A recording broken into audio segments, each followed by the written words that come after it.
हमारे देश में एक कहावत है कि जिस घर में एक बदमाश पैदा हो जाता है तो वो बदमाश 100 घरों को बर्बाद कर सकता है। लेकिन यह बात निश्चित है कि जिस घर में वह पैदा हुआ है वह घर तो निश्चित रूप से बर्बाद होगा ही। यह बात जो पुराने आदमी हैं वे इसको बखूबी जानते हैं। तो यही बात मैं कोरोना के बारे में कहना चाहूँगा कि हालांकि कोरोना इस समय सारी दुनिया में बहुत तेज़ी से फैल रहा है और जहाँ तक मेरा मानना है, मैं तो ये मानता हूँ कि चाइना में भी कोरोना बहुत तेज़ी से फैल रहा है, लेकिन वे अपने देश की खबरों को बाहर नहीं आने देते हैं, जिससे हमें यह लगता है कि चाइना में यह नहीं फैल रहा है।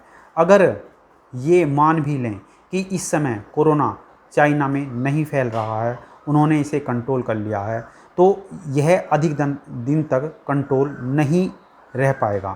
क्योंकि मेरा ये मानना है कि कोरोना निश्चित रूप से दुनिया के सभी लोगों को होना ही है। यह मेरा मानना है। यह इतना ज़्यादा इन्फेक्टिव है कि यह किसी को जल्दी किसी को देर में, ज़्यादा से ज़्यादा 2 या 3 साल के अंदर लगभग सभी लोगों को हो ही जाएगा।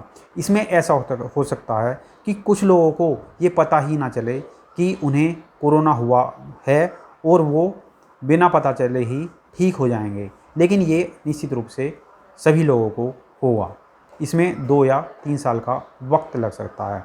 यदि इस समय चाइना ने कोरोना को कंट्रोल कर लिया है तो यह अधिक समय तक वहाँ पर कंट्रोल नहीं रह पाएगा।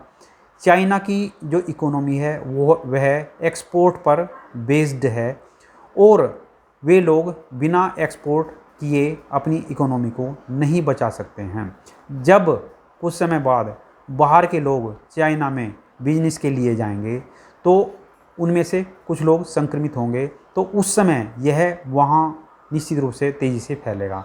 अगर चाइना इस तरह लोगों को अलाउ नहीं करता है कि लोग बाहर से वहाँ जाएं बिजनेस करने के लिए, तो निश्चित रूप से चाइना के लोग दूसरे देशों में टूरिज़्म के लिए या बिजनेस के लिए निश्चित रूप से दूसरे देशों में जाएंगे और उनमें से कुछ लोग संक्रमित हो जाएंगे और जब वह अपने देश में जाएंगे तो यह वहाँ भी उतनी ही तेज़ी से फैलेगा जितना कि यह अब यहाँ पर फैल रहा है। क्योंकि यह इतना ज़्यादा इन्फेक्टिव है कि इसको कंट्रोल में रखना असंभव बात है।